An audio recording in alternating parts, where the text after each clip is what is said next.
Greetings, Captains. I am Yozral, and welcome to a first look at the Vesta class science vessels. These are the newest additions to the fleet, and bluntly are the most powerful science vessels currently in game.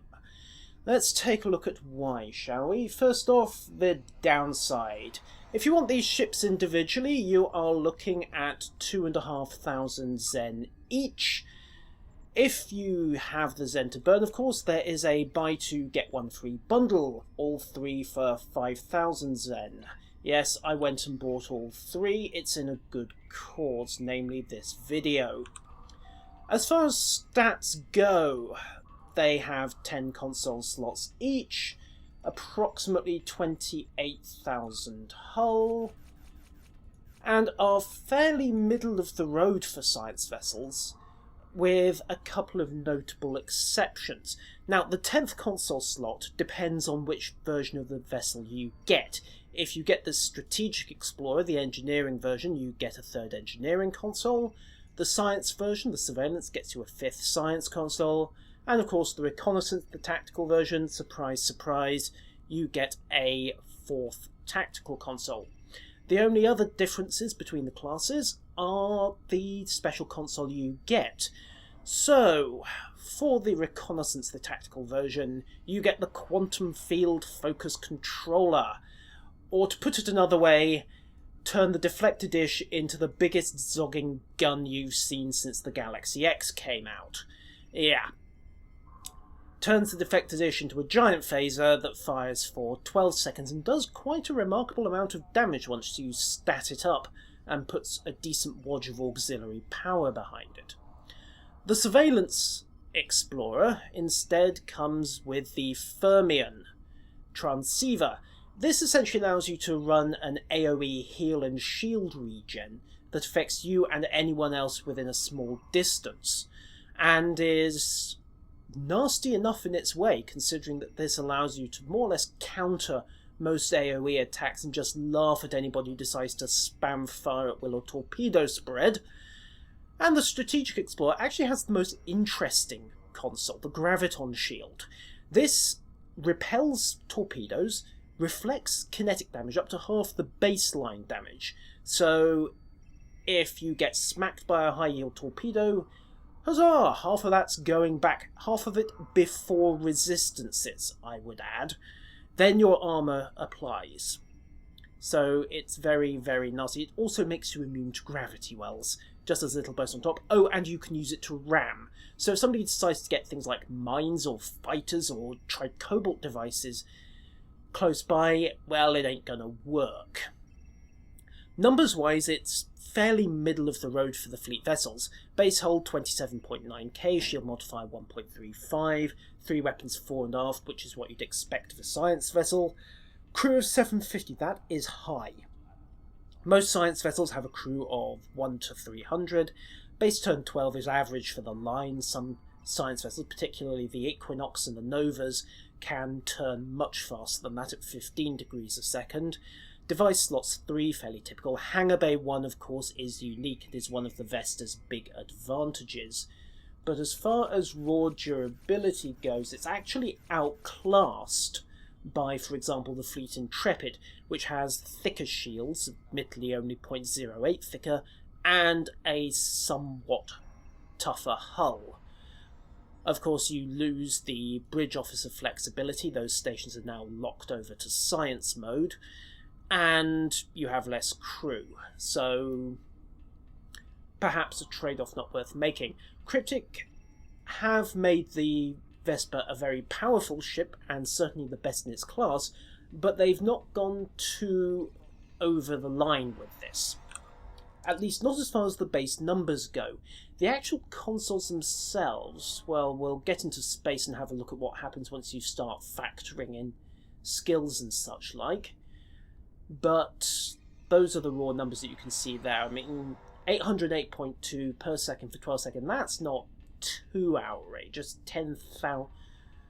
sorry, I ought to be precise about this. 9,600 and some 50 damage, give or take. I don't have a calculator handy, and it's too late on a Sunday evening to be thinking about maths. The other thing that gives the Vesta its perk, aside from the hangar bay, which in this case I've refitted with peregrines, but as standard comes with the basic Danube runabout. You can load anything except obviously the Klingon vessels and the Cation Stalker fighters into this bay, so feel free to stock up on shield drones, deltas, or anything else that takes your fancy, is the auxiliary phaser cannon. Now, the Vesta can equip standard dual cannons, which is something no other science vessel can do, gives it a significant increase to its forward weapons bite.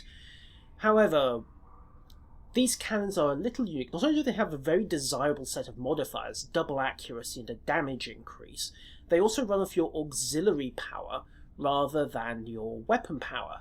So, unlike every other science vessel where you have to further compromise your damage by balancing off weapon and auxiliary power, or else compromise your science abilities by running a low augs power setup, here you don't have to. You can just run 100 augs and dump the weapon batteries completely, if that's what you choose.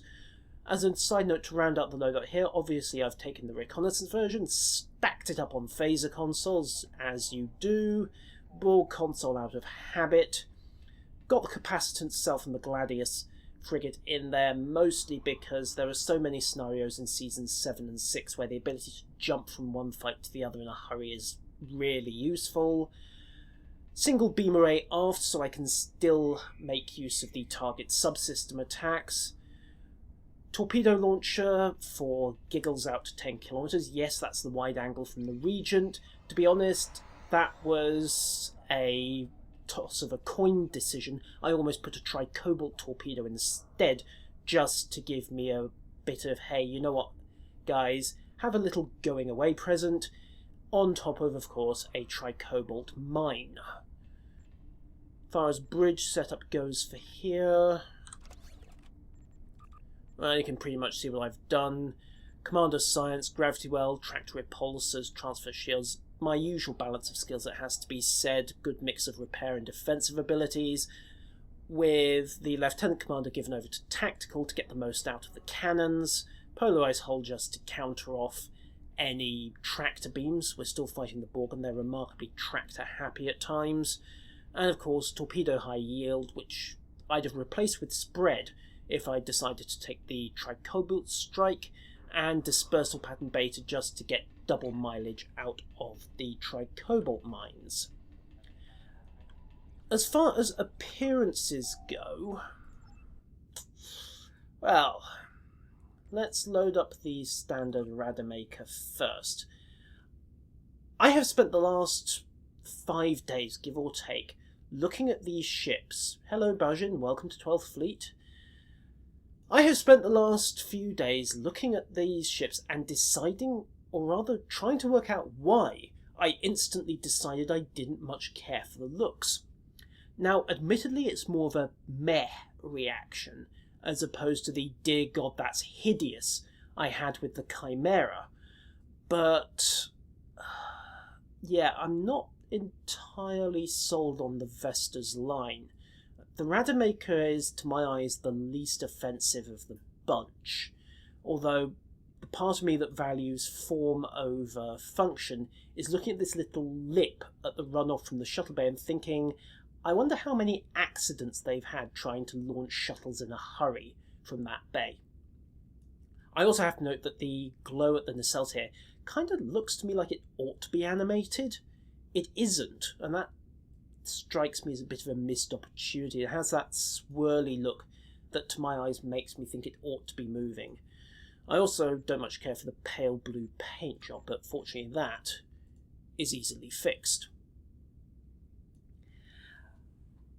On balance, I think what's turning me off this ship is partially the drooping nose here at the front of the saucer, and the fact that it's all very streamlined. It's moving back to the single-body starships that were common before the original Constitution came along, and which, of course, the original 1701 did so much to break. But I don't know. There's nothing overly wrong with it. I just don't much care for it. And as I said, after 5 days of looking at the various designs, I cannot for the life of me work out why I'm having this reaction. On a similar note, by the way, whoever designed this idea as an approach deck for a carrier ought to be taken out by the pilots he's killed and quietly shown the airlock, because if you come in more than a few degrees off on this approach, you're going to be scraping the paint. Whoever designed that never had to land a crippled runabout on it. And of course we have the classic Vesta itself, which solves the whole you're about to smack into something problem with the shuttle bay. But, yeah. As I say, I'm having a meh reaction to this ship, and I honestly can't work out why. Which I suppose just goes to prove that there's absolutely no accounting for taste. What I did cook up, however, was this. Granted, I'll still be replacing fighters on a regular basis, but it's not too bad to my eyes. Anyhow, let's roll with that and get the whole kit and caboodle into space. Let's go have a look at what these powers can do.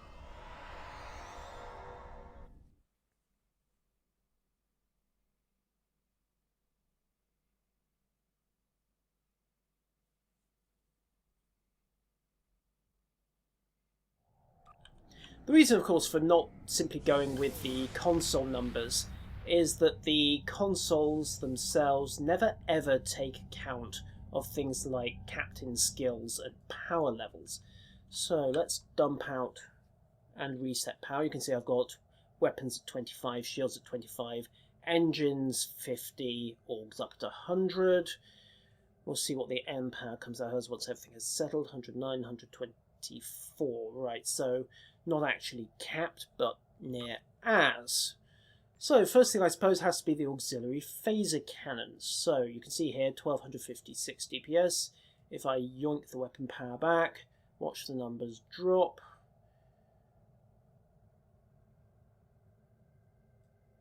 Drop even further, in fact, if they do this properly. So as you can see, we're coming right the way down to a good 500 DPS difference, even with full weapon power. And that's at 79 power now. 15 of that is coming off the ship itself. Bear in mind that it gets a significant boost. Matter of choice, really. But it does give me the option of very definitely being able to say, you know what, guys? Stuff having to make a choice between auxiliary and science abilities and between doing damage. Let's just do the whole lot. So, what else do we have? The Fermion field. So, 3 kilometer sphere, 9,000 points per second for 20 seconds. Hull repair and shield emitters affecting it. Let's see what I've got in those skills just for a second. Hull repair is 6 out of 9, so could boost that a little, not much, but a little. So that's pretty much maximum. Shield emitters are absolutely capped out. So, yeah, 405 shield per second for 20 seconds.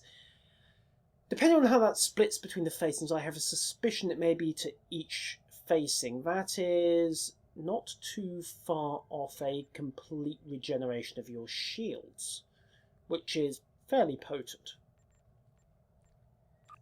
Driver coils are what you'd expect. That's not changed. Graviton beam, of course. Yes, I realise it's a joke, but trust me on this. When you amp up the auxiliary power, 6.1k damage and a very nasty repel is actually pretty impressive. Alright, the Graviton shield. Repel, as you can see, is vastly increased. Massive kinetic damage resistance as well, and 1.1 kinetic damage. Hang on a second. Now, I know by baseline that was 50%. Let's drop the auxiliary power. 0.98, 0.95. If that is a percentage, which I suspect it may be, yes, it's coming back up, 0.69. Okay, so basically I take your torpedo, I amplify it 10%, and then I stuff it in your face. Lovely. I suppose you could try zerging it down. It only affects 2 ships at a time, but even so, that's pretty effective. Alright, the field focus phaser. As I said, Zoginuj gun. Now remember the baseline of this was 800 per time? Well, it turns out that by the time you've ramped a little bit of auxiliary power and some particle generator skill behind it, again, skill check, just to remind you of what I've got here. Particle generator is 6 out of 9, which is what you normally take when you're a captain, just to boost up things like gravity well and such like. Yeah. 4,000 damage. Oh, and this does not drain auxiliary power when it fires, I might add. So what I've started doing is leading in with this, getting the full, I mean, what is that? 4,040, close to 50,000 damage, and then opening up with the cannons on rapid fire, just to add even more oomph to it. That makes for a very, very nasty opening attack, and I honestly have to wonder if Cryptic have considered what that could do to PvP. On the other hand, they have basically admitted that PvP is almost dead in this game and needs a massive overhaul to make it work. Good luck, guys, if you're going to keep adding in abilities like that. The Quantum Shield Bubble is a... Basically, if you played World of Warcraft and had a Paladin, you'll be familiar with the Paladin Bubble. Well, this basically does exactly the same. Pops up a rather snazzy looking hexagonal shield effect that renders you completely immune to everything for the duration. Isn't very long, and it does have a rather generous cooldown, but if you've got a lot of ships aiming at you, say for example you just barreled into the middle of a Tholian armada in the middle of the rescue mission and now you've hacked them all off, well, guess what? You might actually get away with it while you're breaking out the tractor emitters.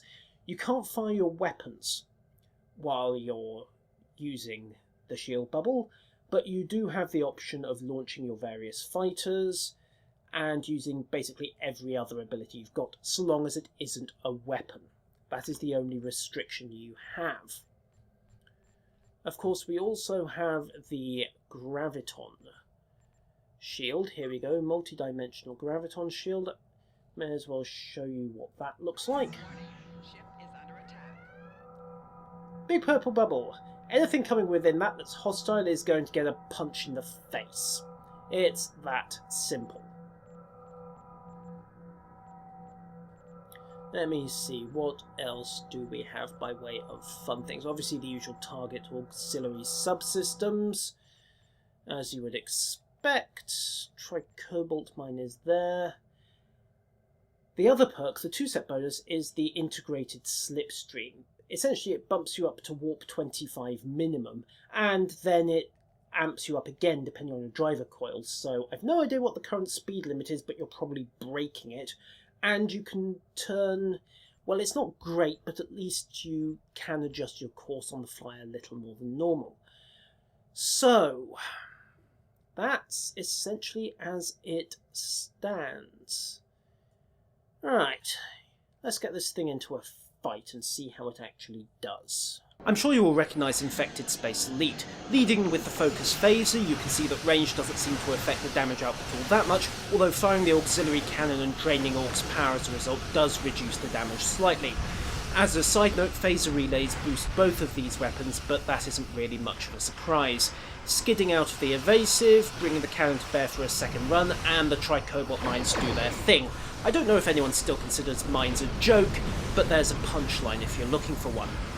Moving on to the spheres, still very much running in the pocket escort mode, with the cannon doing fairly respectable damage. A proper escort, particularly the Fleet Defiant or the Jem'Hadar attack ship, will still significantly out-damage a Vesta, but this is more than you'll get from any other science vessel, and quite a few cruiser builds, and both spheres have gone in fairly short order. Of the big weaknesses of most science vessels, a lack of firepower certainly isn't one shared by the Vesta. Closing in on the second cube, and Quartiles got caught in a tractor beam and is about to swallow a Type R, but manages the intercept. dump hazard emitters, get a couple of shots in with the phaser cannon, dump my mines, and turn away from the blast radius.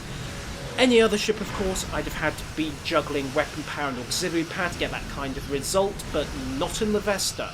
This thing is flexible. The Tri-Cobalt mines have done their thing again, and no more Q. 130k damage. If NPCs could post on forums, they'd probably be demanding nerfs. On to the generators, and since we've got a brief bit of calm here, it's worth noting that I'm not making much use of the Peregrines, and it's arguable that I'm actually underperforming in this ship at the moment. However, at this precise point, I don't want AI ships running around. We're going with the 10% method here, and at this particular stage you do need very precise fire control.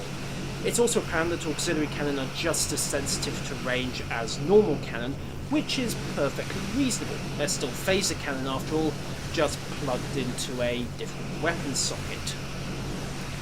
The lack of manoeuvrability does hurt the Vesta a bit. It's only got a base turn of 12, so it can't hang with an escort for very long, but evasive manoeuvres, tractor repulsors, tractor beams, gravity wells, and all the other fun toys you get in a science vessel, particularly target engines, can often go quite some way to making up for that little lack of turning ability. All the generators are at 10%, so we'll finish those off while the others move on to the transformer. I'm going to quickly switch roles and go delay the nanite ships.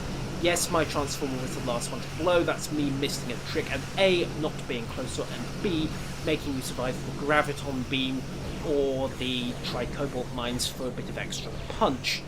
Launch the Peregrine since there's no concern about stray shots, activate repulsors and pop tactical team to cancel the boarding parties, as well as bubble to cover me out. Isn't it funny how the old WoW terminology creeps back in? Transformer's gone down, so we're into the spheres and a multi-ship melee. This wouldn't be a problem even in the Pathfinder, especially not with a competent group like this one, but the Vesta's cannon and fighters go a long way to speeding things up, even if I'm not getting much joy from the mines in a relatively mobile fight like this one. Of course, it would also help if I was flying competently. As I said, that base turn rate doesn't help the cannon, even if you can work around it. Right, so what have we got? Half a dozen spheres. Mostly this is of course AoE, so gravity well in. Try and get some mileage out of the Tri-Cobalt mines. I think I may have popped those a little too far out. Well, one of them's going, but it's going to hit a ship with full shields. I don't know what we're going to get out of the second one. Dooby-dooby-doo. Nothing major, it has to be said. Bit of a disappointment there. Tri-Cobalt's always a bit of a gamble at times, particularly if the AI does happen to be alert, or if it's thrown in just pops fire at will at random intervals, which can make for a very frustrating setup if you're trying to get more nicely clumped up and get maximum mileage out of the blast radius of a single Tri-Cobalt device. Anyway, turn away. Even though I've only got the one phaser and the quantum torps, well, that's the price you pay for having auxiliary weapons and not having to run massive amounts of weapon power. I imagine the top flight players will find a way of optimising all of this and getting absolutely unheard of levels of performance out of this ship. Maybe. However, swing back into phase. Doobie-doobie-doo. Here we go. So one sphere falls, and I'm able to jink away from the worst of the blast and still get the cannon back on track to take shots at the second without too much difficulty. Base turn rate of 12 might not be escort grade impressive, but bear in mind the nature of the Vesta. It's almost as large as a Sovereign, considering that it's 632 metres long compared to the Sovereign's 685. A ship that size that manoeuvres almost as well as the much smaller Intrepid, which was already noted to be fast and agile for its size in the TV series, is still pretty impressive. So, conclusions. Without a doubt, the Vesta is the most powerful science vessel in game at the moment. Baseline stats are a good average of the fleet science vessels. The hangar bay gives a nice flexible edge with no downside, and the Lieutenant Commander and Ensign Universal slots allow for a great deal of flexibility, and you can even juggle bridge officers mid-mission if you feel the situation calls for it. About the only things this ship can't do are A. cloak, and B. take a cruiser-grade beating for very long. And between the 3-set bubble, the option to load a healing stroke survivability heavy buff setup, and the graviton shield, I'm not too sure about B. The ability to fit dual cannon may not be to everyone's taste, since it completely changes the way you fly the vessel compared to the traditional beam arrays and broadside, but I didn't find making the adjustment too much of a problem, and the extra damage is, in my opinion, worth it. The auxiliary cannon are seriously powerful, not so much because of their actual damage, but because they remove the need to juggle weapon and auxiliary power. You can just jam the slider at 100 augs, and you're set for healing, harassing and hurting as the need arises. The individual consoles themselves are variously handy, the Fermion field, interesting to have and useful with a bit of ingenuity, the graviton shield. I need to check whether or not it's viable to ram out of a Tholian web with that. I tend to use tractor impulses most of the time, and did you test this in PvP? Great powerful. The 50k phaser of Doom comes to mind, although it's not actually an I win button, since anyone dumb enough to sit in that beam for 12 seconds without either popping RSP or getting out of arc and then waiting for rapid fire cannon on top not only deserves to die, but would probably lose to a newbie in a Miranda if you gave them half a chance. At 2,500 Zen individually, or 5,000 for the 3, however, unless you're willing to grind up several million dilithium, you are going to be paying for this ship. At €45, $50, or whatever the local equivalent is for the bundle, I'm finding it hard to recommend the Vesta, even with all its advantages. It's something I've complained about before in my look at the Regent, but Cryptic do seem to be happy with their current price point.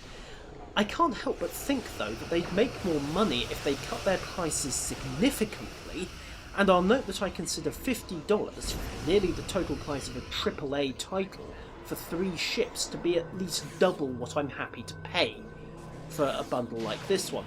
I would not have bought this. I'd have stuck with my Intrepid and spent the money, plus 10 quid or so extra, on Assassin's Creed 3 or a few good indie games instead, if I hadn't been planning to do this video.